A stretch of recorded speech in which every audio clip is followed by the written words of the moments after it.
La Fabrique des communs pédagogiques présente les podcasts de l'éducation dehors. Bonne écoute. Bonjour à toutes et à tous, bienvenue sur le podcast des rencontres de la classe dehors. Nous sommes au sein du parc du 26e centenaire à Marseille. Je suis Héloïse, podcasteuse et bénévole pour la Fabrique des communs pédagogiques. Et je suis aujourd'hui avec Pauline, Isabelle et Astrid. Enchantée, est-ce que vous pourriez vous présenter, donc peut-être déjà chacune ce que vous faites, et après il y en a une qui nous explique la structure globale. Ok, peut-être il faut commencer par la structure parce qu'on fait toutes les trois Avec plaisir. plus ou moins la même chose. Donc on travaille dans une association qui s'appelle l'OCCE, l'Office central de la coopération à l'école. C'est une association partenaire de l'école, qui est une fédération nationale, qui a pour mission au départ de gérer les coopératives scolaires dans les écoles.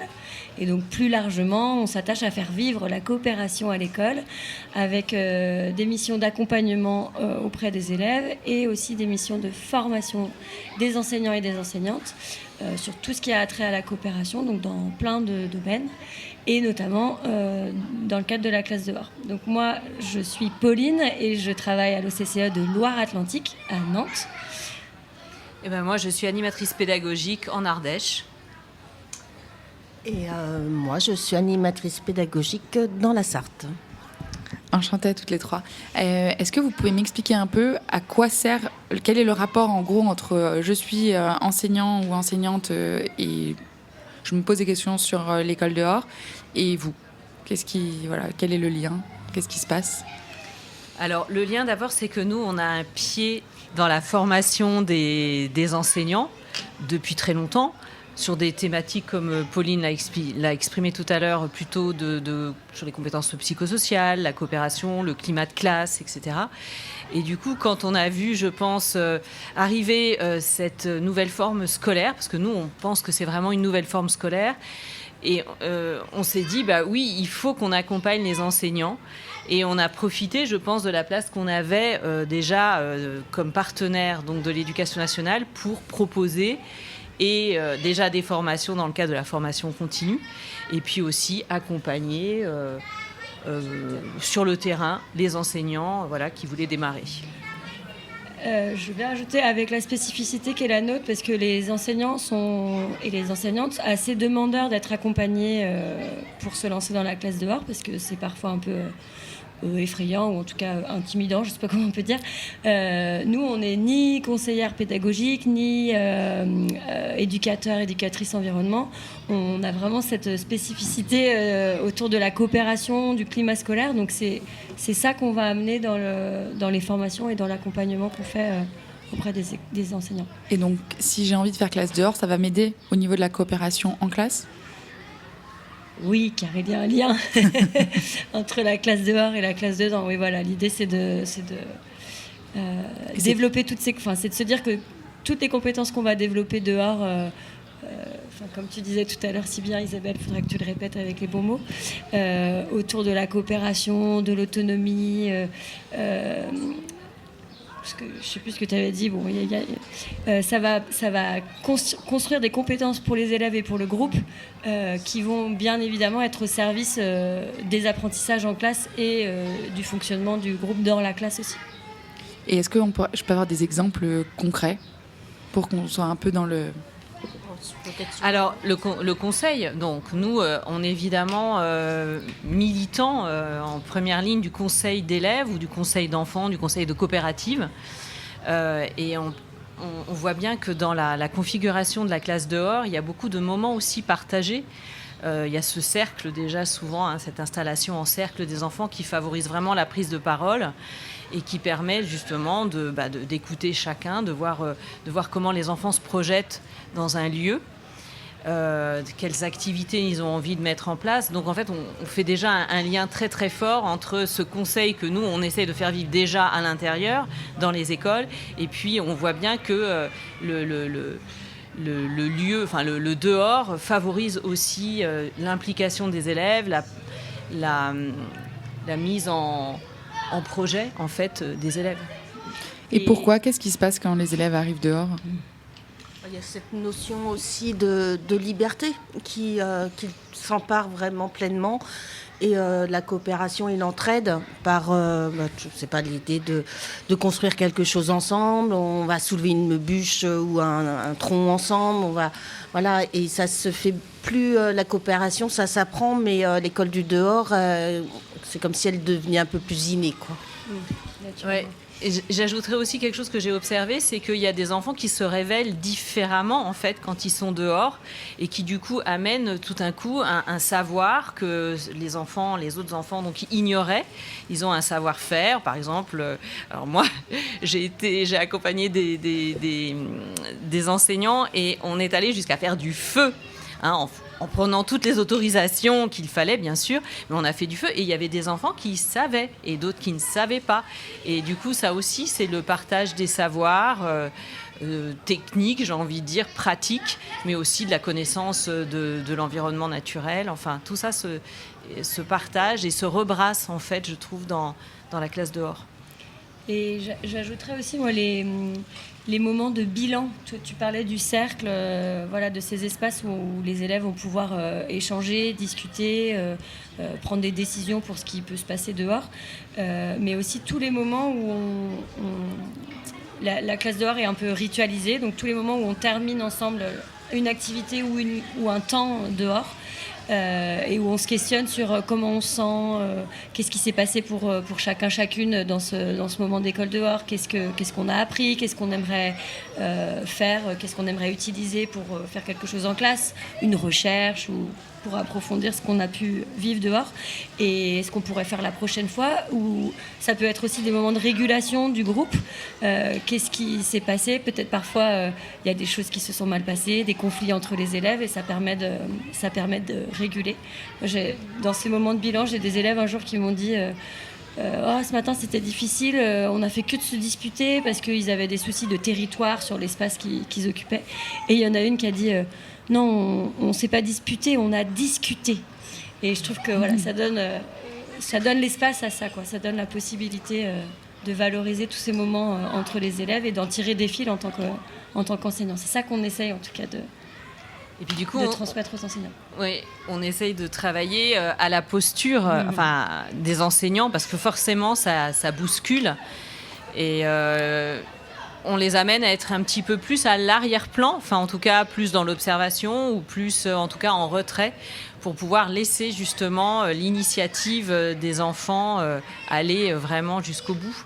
Et ça aussi, c'est très riche parce que nous, on est évidemment du mouvement des pédagogies actives.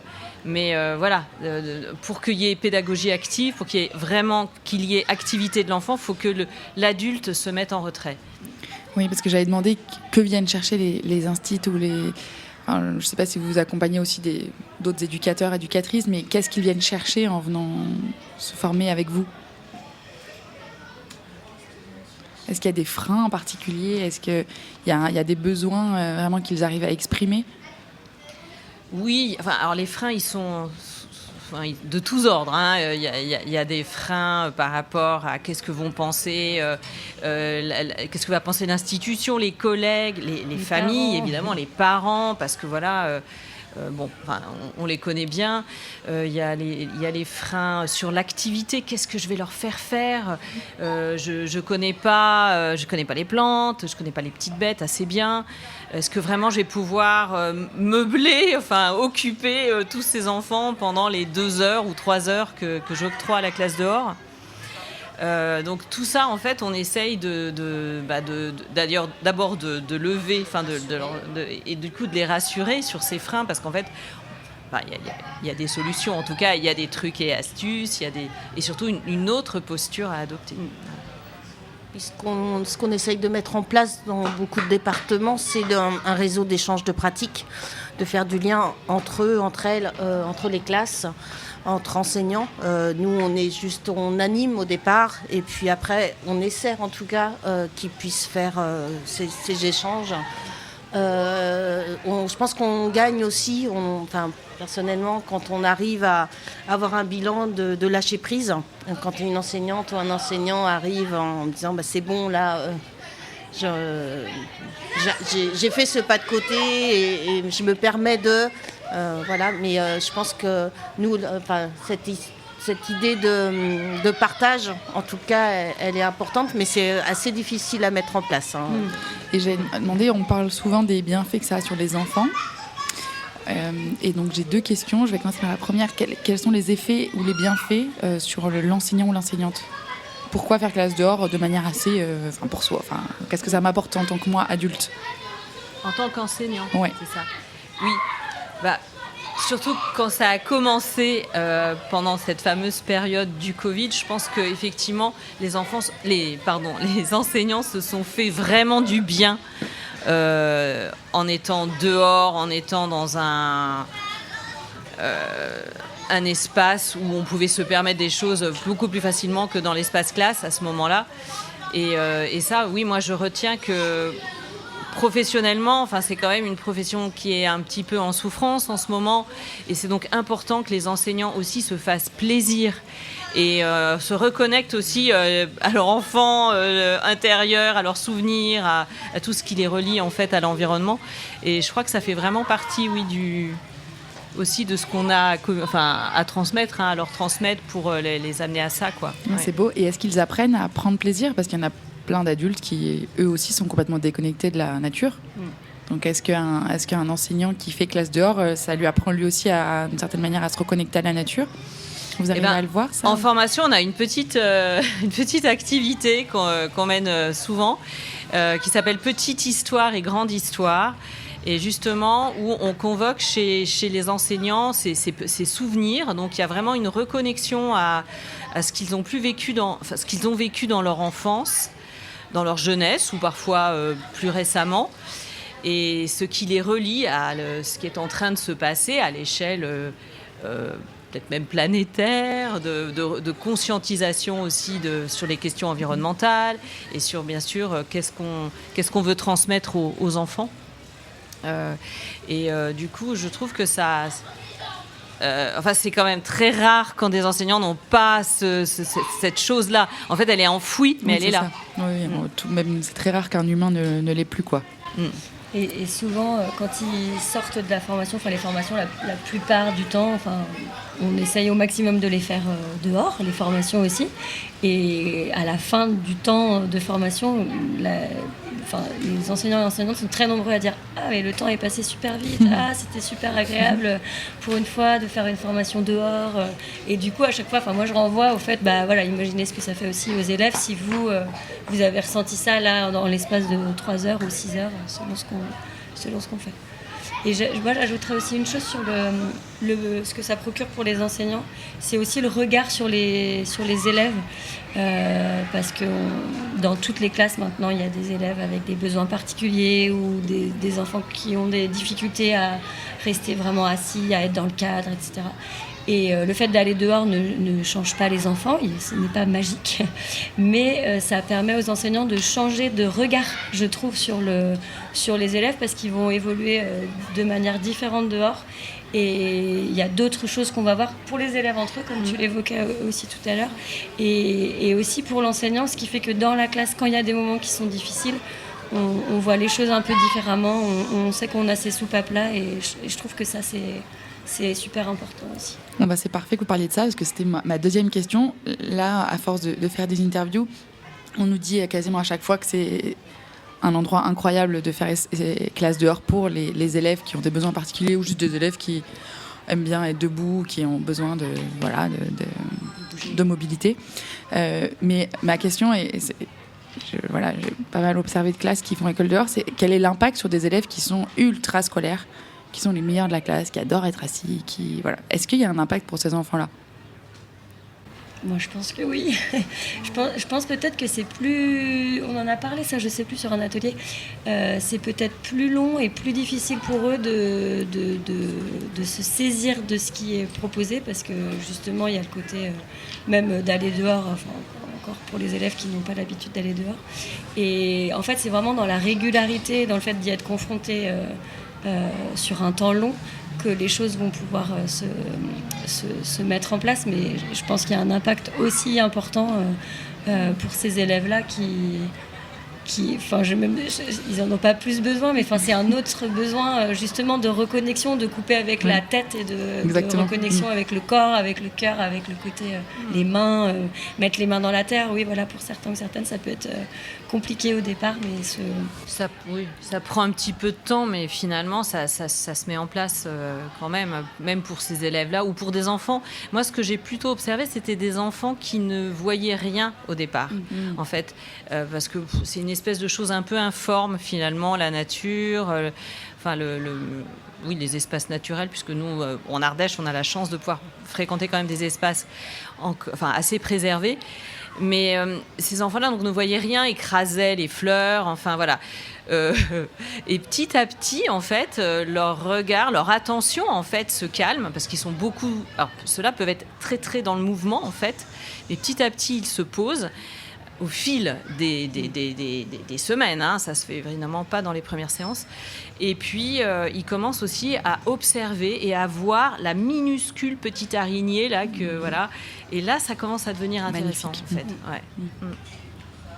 Je peux peut-être aussi rajouter que l'école du dehors, c'est l'école du dehors et au dehors, et on ramène aussi ces apprentissages en classe, on construit et au du dehors. Donc, et avec le dehors. Donc, pour les enfants aussi scolaires, c'est une continuité. Après, on ne s'arrête pas à cet apprentissage sur le moment T. On travaille encore après. Donc, c'est une source qui est toujours là, infinie de savoir et d'apprentissage. Donc, Oui, mais en fait, je n'ai jamais constaté que des enfants disaient qu'on n'était pas en train d'apprendre.